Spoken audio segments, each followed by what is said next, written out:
بسم اللہ الرحمن الرحیم۔ السلام علیکم ناظرین۔ جب یزید کی بیوی ہند بنت عبداللہ نے یہ خبر سنی کہ حضرت حسین رضی اللہ تعالیٰ عنہ کو قتل کر دیا گیا اور ان کا سر لایا گیا ہے تو کپڑا اوڑھ کر باہر نکل آئی اور کہنے لگی، امیر المومنین، کیا ابن بنت رسول اللہ کے ساتھ یہ معاملہ کیا گیا؟ اس نے کہا، ہاں، خدا ابن زیاد کو قتل کرے۔ اس نے جلدی کی اور قتل کر ڈالا۔ ہند یہ سن کر رو پڑی۔ یزید نے کہا کہ حضرت حسین رضی اللہ تعالیٰ عنہ نے یہ کہا تھا کہ میرا باپ یزید کے باپ سے اور میری ماں یزید کی ماں سے اور میرے نانا رسول اللہ صلی اللہ علیہ وآلہ وسلم یزید کے نانا سے بہتر ہیں۔ ان میں پہلی بات کہ میرا باپ بہتر ہے یا ان کا، اس کا فیصلہ تو اللہ تعالیٰ کرے گا۔ وہ دونوں وہاں پہنچ چکے ہیں۔ اللہ تعالیٰ ہی جانتا ہے کہ اس نے کس کے حق میں فیصلہ کیا ہے۔ اور دوسری بات کہ ان کی ماں میری ماں سے بہتر ہیں، تو میں قسم کھاتا ہوں کہ بے شک صحیح ہے، ان کی والدہ حضرت فاطمہ رضی اللہ تعالیٰ عنہا میری والدہ سے بہتر ہیں۔ رہی تیسری بات کہ ان کے نانا میرے نانا سے بہتر ہیں، سو یہ ایسی بات ہے کہ کوئی مسلمان جس کا اللہ تعالیٰ اور یوم آخرت پر ایمان ہے اس کے خلاف نہیں کہہ سکتا۔ ان کی یہ سب باتیں صحیح و درست تھیں، مگر جو آفت آئی وہ ان کی سمجھ کی وجہ سے آئی۔ انہوں نے یہ آیت پر غور نہیں کیا، قُلِ اللَّهُمَّ مَالِكَ الْمُلْكِ تُؤْتِي الْمُلْكَ مَن تَشَاءُ وَتَنزِعُ الْمُلْكَ مِمَّن تَشَاءُ۔ اس کے بعد عورتیں، بچے یزید کے سامنے لائے گئے اور سر مبارک اس مجلس میں رکھا ہوا تھا۔ حضرت حسین رضی اللہ تعالیٰ عنہ کی دونوں صاحبزادیاں فاطمہ رضی اللہ اور سکینہ رضی اللہ تعالیٰ عنہ پنجوں کے بل کھڑے ہو کر سر مبارک کو دیکھنا چاہتی تھیں، اور یزید ان کے سامنے کھڑا ہو جاتا تھا کہ نہ دیکھ سکیں۔ جب ان کی نظر اپنے والد ماجد کے سر پر پڑی تو بے ساختہ رونے کی آواز نکل گئی۔ ان کی آواز سن کر یزید کی عورتیں بھی چلا اٹھیں اور یزید کے محل میں ایک ماتم برپا ہو گیا۔ ایک شامی شخص نے صاحبزادی کے متعلق ناشائستہ الفاظ کہے تو ان کی پھوپھی زینب رضی اللہ تعالیٰ عنہ نے نہایت سختی سے کہا کہ نہ تجھے کوئی حق ہے نہ یزید کو۔ اس پر یزید برہم ہو کر کہنے لگا کہ مجھے سب اختیار حاصل ہے۔ زینب رضی اللہ نے فرمایا کہ واللہ جب تک تو ہماری ملت و مذہب سے نہ نکل جائے تجھے کوئی اختیار نہیں۔ یزید اس پر اور زیادہ برہم ہوا۔ حضرت زینب رضی اللہ نے پھر تیزی سے جواب دیا، بالآخر وہ خاموش ہو گیا۔ اہل بیت کی عورتیں یزید کی عورتوں کے پاس، اس کے بعد ان کو زنانہ خانہ میں اپنی عورتوں کے پاس بھیج دیا۔ یزید کی عورتوں میں سے کوئی نہ رہی جس نے ان کے پاس آ کر گریہ و بکا اور ماتم کیا ہو، اور جو زیورات وغیرہ ان سے لیے گئے تھے ان سے زائد ان عورتوں نے ان کی خدمت میں پیش کیے۔ جناب زینب علیہ السلام وہ معظمہ ہیں جنہوں نے احیاء اسلام کے لیے اپنے بھائی امام حسین علیہ السلام کے ساتھ مدینہ چھوڑا اور از ابتدا تا آخر امام کی ہمسفر رہیں۔ سفر کی سختیوں کو برداشت کیا، امام علیہ السلام کے مقصد سے ہم آہنگ رہیں۔ امام علیہ السلام اور ان کی ساتھیوں کی شہادت کے بعد اگر جناب زینب علیہ السلام نے کربلا تا دمشق امام کے مقصد کی تکمیل کے لیے تمام فرائض نہ سنبھالے ہوتے تو واقعہ کربلا تاریخ کی صفحات میں گم ہو جاتا۔ اس لیے آپ شریکۃ الحسین علیہ السلام کہلاتی ہیں۔ اگر امام حسین علیہ السلام نے کربلا کے میدان میں بہت سے چراغ روشن کیے تاکہ اسلامی شریعت ہمیشہ کے لیے روشن ہو جائے، تو جناب زینب علیہ السلام نے ان چراغوں کی حفاظت کی۔ اگر کربلا کے واقعے کی ابتدا کرنے والے امام حسین علیہ السلام تھے تو اسے مکمل کرنے والی جناب زینب علیہ السلام تھی۔ اگر امام حسین علیہ السلام نے اعلاء کلمۃ الحق اور احیاء دین کی خاطر اپنے گھر بار لٹایا تو جناب زینب علیہ السلام نے نانا کے دین کی خاطر اپنے دونوں بیٹوں اون و محمد کو بھائی پر نثار کر کے صرف ان دو بچوں کی نہیں، امام حسین علیہ السلام نے اپنا سر دیا تو جناب زینب علیہ السلام نے اپنی چادر دی۔ اگر امام حسین علیہ السلام نے کربلا کی تپتی ریت پر تشنہ و گرسنا ذبح کیا، جانا گوارا کیا، تو جناب زینب علیہ السلام نے کوفہ و شام کے بھرے بازاروں میں بے مکنا و چادر بے کجادہ اونٹوں پر تشہیر کیا جانا برداشت کیا۔ جناب زینب علیہ السلام خاتم الانبیاء حضرت محمد مصطفیٰ صلی اللہ علیہ وآلہ وسلم اور حضرت خدیجہ کی نواسی اور حضرت ابو طالب علیہ السلام اور جناب فاطمہ بنت اسد کی پوتی اور خاتون جنت اور امیر المؤمنین کی بیٹی تھی۔ سرداران جوانان بہشت امام حسن اور امام حسین علیہ السلام کی بہن تھی۔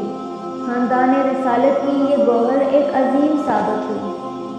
حضرت امام حسین علیہ السلام کی پیدائش پر جبریل علیہ السلام نے رسالت مآب صلی اللہ علیہ وآلہ وسلم کو خبر دی تھی کہ امام حسین علیہ السلام کو امت شہید کرے گی۔ ابن اسیر تاریخ کامل میں روایت کرتے ہیں کہ پیغمبر صلی اللہ علیہ وآلہ وسلم نے قتل حسین کی ایک مٹھی خاک جس کو جبریل امین لائے تھے ام المومنین حضرت ام سلمہ کو دی اور فرمایا کہ جس وقت یہ خون میں بدل جائے سمجھ لینا کہ حسین علیہ السلام شہید ہو گئے۔ حضرت ام سلمہ رضی اللہ نے اس خاک کو ایک شیشے میں محفوظ رکھا۔ جب روز عاشوراء محرم حسین علیہ السلام شہید کر دیے گئے تو یہ مٹی خون میں تبدیل ہو گئی۔ جناب زینب علیہ السلام ہجرت کے 6 سال پیدا ہوئیں۔ بنی ہاشم اور اصحاب نے بچے کی پیدائش پر مبارکباد دی، مگر رسالت مآب صلی اللہ علیہ وآلہ وسلم سے ایک مخصوص خبر سننے کے بعد اہل بیت پر رنج و علم طاری ہو گیا۔ جناب زینب علیہ السلام کی ولادت کے وقت کربلا کی المناک داستان اور اس مصیبت کی جو اس بچی پر پڑنے والی تھی پیش گوئی کے طور پر مشتہر ہو گئی۔ خود امام حسین علیہ السلام اپنے بچپن ہی کے زمانے میں اپنی شہادت اور اپنی آنے والے مصائب سے واقف تھے۔ اسی طرح جناب زینب علیہ السلام بھی آنے والے مصائب سے واقف تھی۔ جناب زینب علیہ السلام نے اپنے نانا صلی اللہ علیہ وآلہ وسلم کے سایہ میں اپنا بچپن گزارا۔ وہ اپنے گھر والوں کی آنکھوں کا نور تھی۔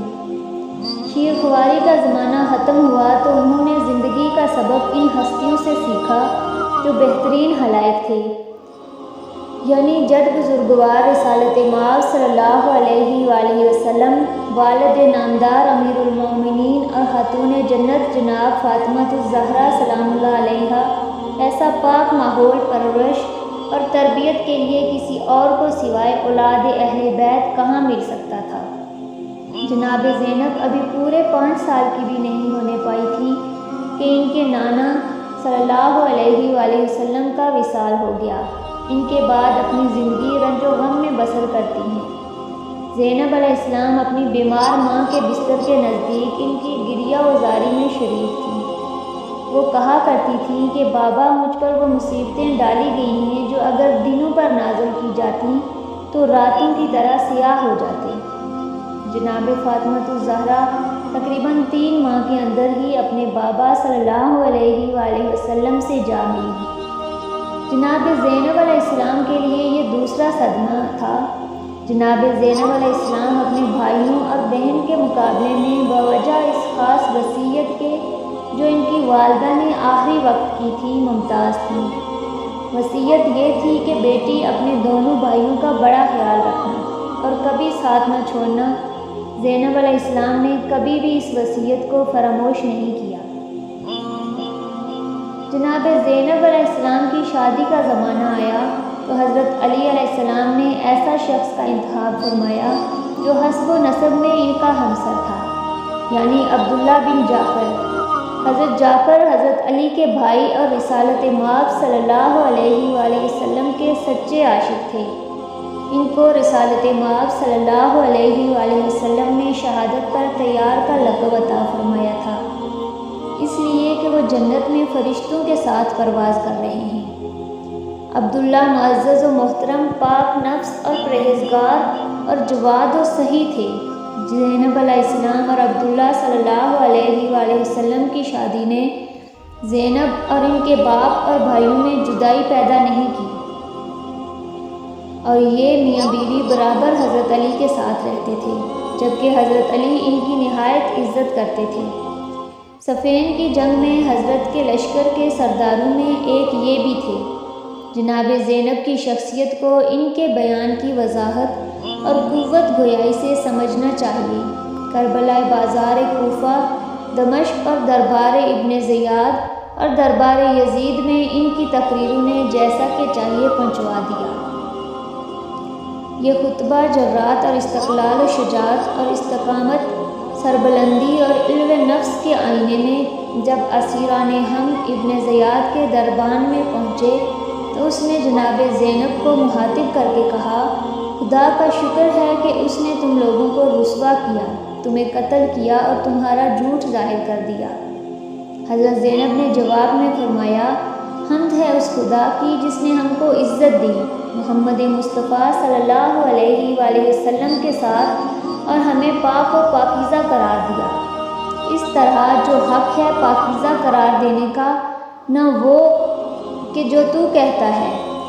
رسوا وہ ہوتا ہے جو فاسق و فاجر ہو، اور جھوٹ اس کا کھلتا ہے جس کے مد نظر ہمیشہ سچائی نہ رہے، اور ہم وہ نہیں ہیں، ہمارا غیر ہے۔ پھر ابن زیاد نے کہا، دیکھا تم نے اللہ نے تمہارے بھائی اور دیگر عزیزوں کے ساتھ کیا کیا؟ خدا نے تمہارے سرکش بھائی اور گھرانے کے دوسرے نافرمان اور باغی اشخاص کو قتل کر کے میرے دل کی مراد پوری کر دی۔ جناب زینب نے متانت سے جواب دیا، میں نے تو اچھا ہی دیکھا، وہ حسان خدا تھے جن کے لیے شہادت کا درجہ لکھ دیا گیا تھا، اور وہ اپنے پیروں سے چل کر قربان گاہ کی طرف گئے، اور وہ دن بھی دور نہیں جب پیش خدا تیرا اور ان کا مقابلہ ہوگا، اور تجھ کو اپنے کرتوتوں پر جواب دہی کرنا ہوگی۔